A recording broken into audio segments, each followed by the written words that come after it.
Hi friends, welcome to Mamu's food. చాలా మందికి ఇష్టమైన వాటిలో కేక్ కూడా ఒకటండి. ఇందులో రకరకాల ఫ్లేవర్స్ ఉంటాయి. బయట కొనకుండా ఇంట్లోనే మనకు నచ్చిన విధంగా కేక్ ని ప్రిపేర్ చేసుకోవచ్చు. అయితే ఎప్పుడు ఒకే రకమైన కేక్ కాకుండా ఈసారి మ్యాంగోతో కేక్ ని నేను చూపించబోతున్నాను. మరి లేట్ చేయకుండా ఈ మ్యాంగో కేక్ ని ఎలా చేయాలో చూసేద్దాం. ముందుగా ఒక మిక్సీ జార్లోకి 1 కప్పు వరకు బొంబాయి రవ్వ తీసేసుకోవాలి. మళ్ళీ అదే కప్పుతోటి చక్కెర కూడా తీసేసుకొని ఒక 4 లేదా 5 యాలకులు వేసి మెత్తగా మిక్స్ పట్టుకోవాలి. మనం దీంట్లో బొంబాయి రవ్వ వేసాం కాబట్టి కొంచెం గరుకుగా అనేది ఉంటుంది. కాబట్టి దీన్ని ఒక వెడల్పాటి బౌల్ తీసేసుకొని మనం దాంట్లోకి జల్లించుకోవాలి.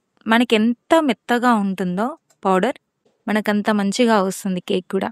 ఇలా జల్లించుకున్న తర్వాత మనకి చూడండి కొంచెం గరుకు అనేది మనకు సపరేట్ అవుతుంది. ఈ పొడి సపరేట్ అయిన దాన్ని మళ్ళీ మిక్స్ జార్లో వేసుకొని మళ్ళీ జల్లించుకుంటే సరిపోతుంది.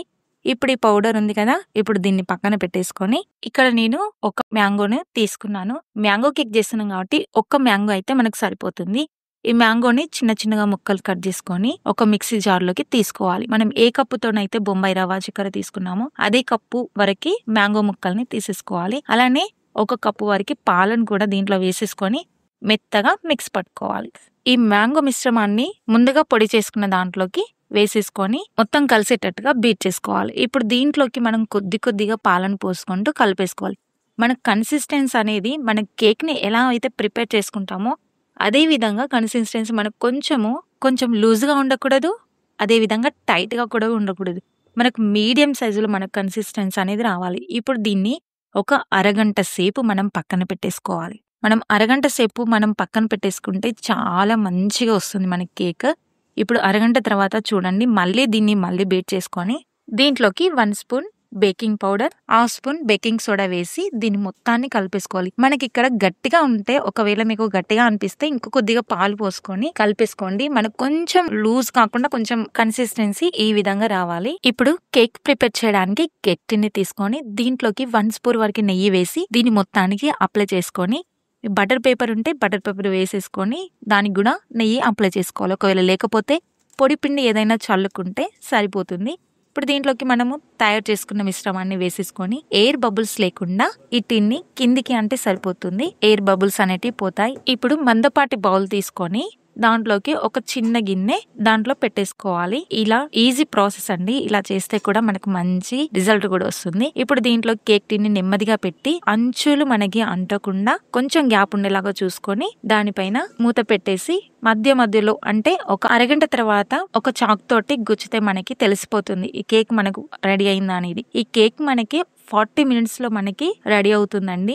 ఇది హై ఫ్లేమ్ లో ఎప్పుడు కానీ పెట్టకూడదు, మీడియం ఫ్లేమ్ లో మాత్రమే పెడితే మనకు కేక్ అనేది మంచిగా వస్తుంది. మనకు మంచిగా పర్ఫెక్ట్ గా కేక్ అనేది సాఫ్ట్ గా స్పాంజీ లాగా వస్తుంది. చూడండి, ఇది పూర్తిగా చల్లారిన తర్వాత ఇంకొక బౌల్ తీసుకొని దాంట్లోకి వేసేసుకొని దీనిపైన ఉన్న బటర్ పేపర్ ని తీసేసేయాలి. ఇప్పుడు దీనిపైన ఒకవేళ మీకు డెకరేషన్ చేయాలనుకుంటే ఈ విధంగా మ్యాంగోని జ్యూసీ టైప్ లో చేసేసుకొని మ్యాంగో దీనిపైన అప్లై చేసినా కూడా చాలా టేస్టీగా ఉంటుంది. ఇప్పుడు దీన్ని నేను అప్లై చేస్తున్నాను. మనకి ఏదైనా డెకరేషన్స్ ఏదైనా కావాలనుకుంటే మన ఇంట్లోనే బాగా ప్రిపేర్ చేసుకోవచ్చు అండి. నేను ఇక్కడ డైరీ మిల్క్ తోటి నేను ఇక్కడ ఇలా డెకరేట్ చేస్తున్నాను. మీకు కూడా ఏదైనా ఐడియా ఉంటే మీరు కూడా ఇంకా వెరైటీగా కూడా డెకరేట్ చేసుకోవచ్చు. ఈ విధంగా చేస్తే పిల్లలకు కూడా చాలా అట్రాక్టివ్ గా ఉంటుంది. అదే విధంగా ఇంట్లో ఫుడ్ కూడా తినడానికి వాళ్ళు ఇష్టపడతారు. ఈ విధంగా వాళ్ళకి కేక్ ని చేసి పెట్టినట్లయితే చాలా ఇష్టంగా తింటారు. చాలా సూపర్గా ఉంటుంది టేస్ట్. మ్యాంగో తట అయితే వాళ్ళు ఇష్టంగా తింటారు. మీరు కూడా ఇలానే ట్రై చేయండి. ఇలా ఇంట్లో చేసుకుంటే ఆరోగ్యానికి కూడా చాలా మంచిది. మైదా, గోధుమ పిండి, ఎగ్స్ అవసరం లేకుండా చాలా తక్కువ టైంలో ఈ కేక్ ని ప్రిపేర్ చేసుకోవచ్చు. మరి ఈ సీజన్ లో మ్యాంగోతో ఇలా కేక్ ని ఇంట్లో చేసి పెట్టండి. చూడ్డానికి జ్యూసీలా అనిపించినా చాలా టేస్టీగా ఉంటుందండి ఈ కేక్ ని. మరి ఏదైనా అకేషన్స్ ఉన్నా కానీ, ఇంట్లో ఏదైనా బర్త్డేస్, మ్యారేజెస్ ఉన్నా కూడా ఇలా మన ఇంట్లోనే కేక్ ని డెకరేట్ చేసుకొని చేశారంటే చాలా బాగుంటుంది. మన చేతులతోటే మనం చేసుకుంటే అయితే ఇంకా హ్యాపీగా ఫీల్ అవుతాము. మరి మీరు కూడా ట్రై చేస్తారా? మరి నా వీడియో మీకు నచ్చినట్లయితే లైక్ చేయండి, షేర్ చేయండి. నా ఛానల్ సబ్స్క్రైబ్ చేసుకోవడం మాత్రం మర్చిపోదు. Thank you for watching.